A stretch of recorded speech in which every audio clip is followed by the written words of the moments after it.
Hello, and a very warm welcome back to Life Classroom, the podcast where we sit down together to explore the profound lessons life teaches us every day.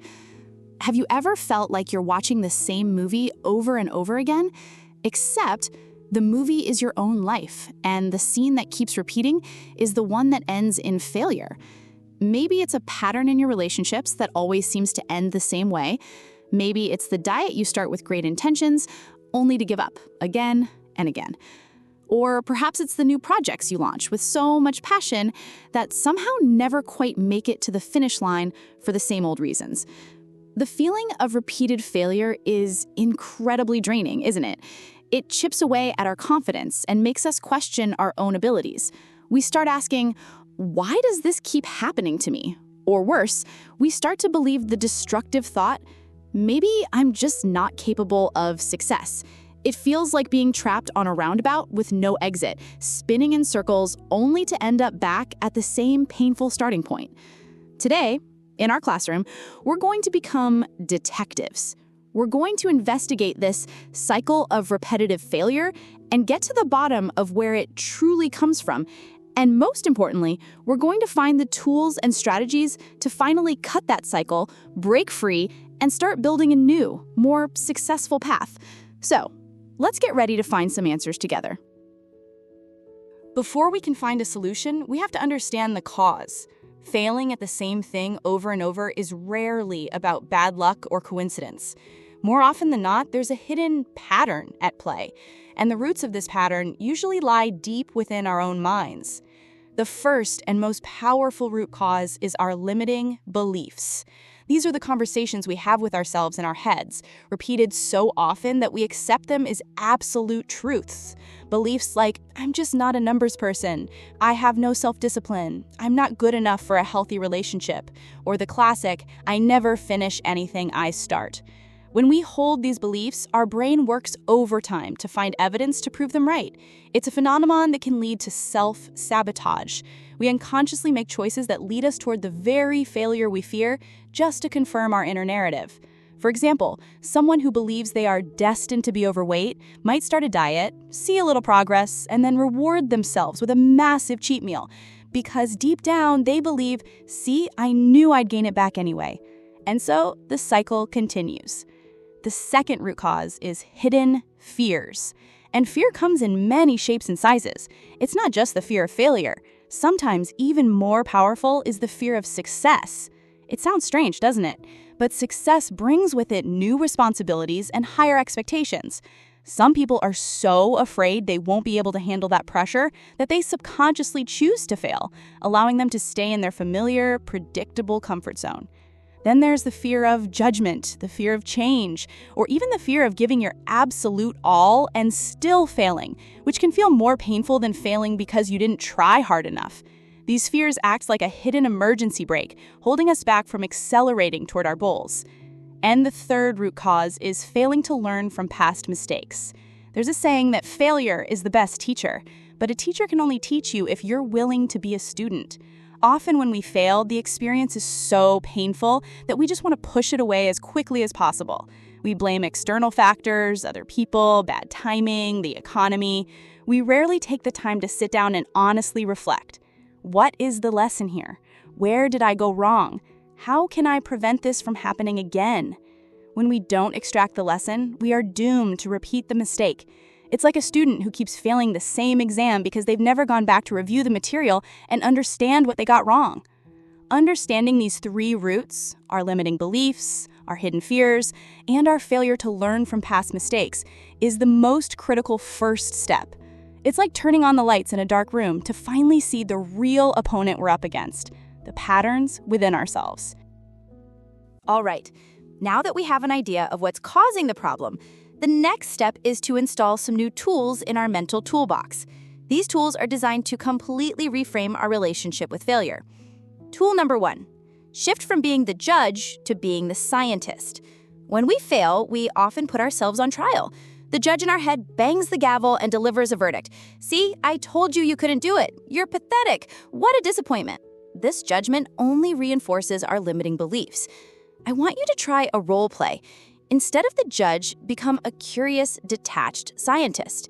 When an experiment fails, a scientist doesn't say, "I'm a terrible scientist." They ask, "What was the result? Which hypothesis was incorrect? What data did this experiment yield?" Apply this to your own life. When you fail, see it as data, not a verdict on your self-worth. Ask yourself, okay, that approach didn't work. What did I learn from it? This simple shift removes the emotional charge and allows you to see the situation with clarity. Tool number 2, practice self-compassion. This is an incredibly powerful tool against your inner critic. Dr. Kristen Neff, a leading expert on this topic, defines self-compassion as treating yourself with the same kindness you would show a dear friend who is struggling. When your best friend makes a mistake, you don't berate them, do you? You'd likely offer comfort and say, "It's okay, everyone messes up sometimes. You did your best. Let's figure out how to start over." We need to learn to speak to ourselves in the same way. Being kind to yourself doesn't mean you're letting yourself off the hook. It means you're creating the emotional safety needed to acknowledge your mistakes and find the courage to try again. Tool number 3, rewrite your own story. We talked about limiting beliefs being the old, tired stories we tell ourselves. Today, we become the authors of a new story. Take out a piece of paper. On one side, write down the old belief that's holding you back. For example, "I'm lazy and never finish anything." Now, literally cross it out. On the other side, write a new, more empowering and truer story. For instance, "I am a person who is capable of learning and growing. I may have abandoned projects in the past, but those were lessons that made me stronger. Today, I am learning to build better discipline one day at a time." Repeating this exercise is a way of reprogramming your brain. It's a declaration that you are not a victim of your past, but the creator of your present and future. And now we arrive at the part we've all been waiting for. We understand the problem, we've adjusted our mindset, and now it's time for action. Here are 3 concrete strategies to create real, lasting change. Strategy number 1, conduct a failure post-mortem. Just as a medical team analyzes a cause of death, we are going to analyze our failure without emotional bias. Once you've calmed down, find a quiet moment to honestly answer these questions. What was my specific goal, and what was the actual outcome? What went well in the process? Force yourself to find the positives, no matter how small. What didn't go as planned, and why? Dig deep into your own behaviors, not just external factors. And what will I do differently next time? This is the most important question. This process transforms a meaningless failure into a clear, actionable plan for your next attempt. Strategy number 2, start with a 1-degree shift. Trying to make a massive, drastic change overnight often leads to burnout and failure. It simply requires too much willpower. Instead, apply the principle of the 1-degree shift. If a ship changes its course by just 1 degree, it seems insignificant at first. But over a long voyage, it will end up at a completely different destination. Instead of setting the daunting goal of, "I will exercise for 1 hour every day," try something ridiculously small, like, "I will do 1 push-up when I wake up," or even just, "I will put on my workout clothes." Starting incredibly small removes the resistance in your mind and helps you build a new habit slowly. Success breeds success, and these small wins will give you the motivation to continue. And strategy number 3, seek new inputs and a new environment. Albert Einstein famously said, "Insanity is doing the same thing over and over and expecting different results." If we keep operating with the same mindset, surrounded by the same people, reading the same kinds of books, it's nearly impossible to break free from old cycles. You have to be intentional about getting new inputs into your life. Read a book from a genre you'd never touch. Listen to a podcast that challenges your beliefs. Find a mentor who has overcome the exact problem you're facing. Put yourself in environments that support your new goals. Doing this will open your mind to new perspectives and possibilities you never saw before, which might just be the key that unlocks the door out of your old cycle for good.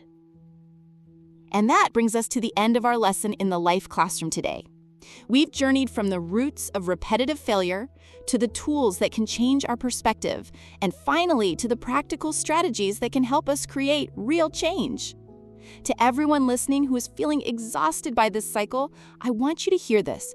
The fact that you are aware of the pattern, the fact that you are listening to this right now is the most hopeful sign of all. It means you are ready for a change. You are not weak or incapable. You just needed the right tools and a better map. Breaking this cycle isn't a single battle you win in one day. It's a daily practice. It's choosing to be kind to yourself when you slip up. It's choosing to learn instead of judge. And it's choosing to take one small step forward instead of standing still. Remember, your past does not get to define your future. Every single day is a new opportunity to write a new story. You just have to be brave enough to pick up the pen. Thank you for spending your time and energy with me in our classroom today. I hope our session has given you both strength and a practical toolkit to finally break free. I look forward to seeing you again in our next episode right here at the Life Classroom. Until then, take good care.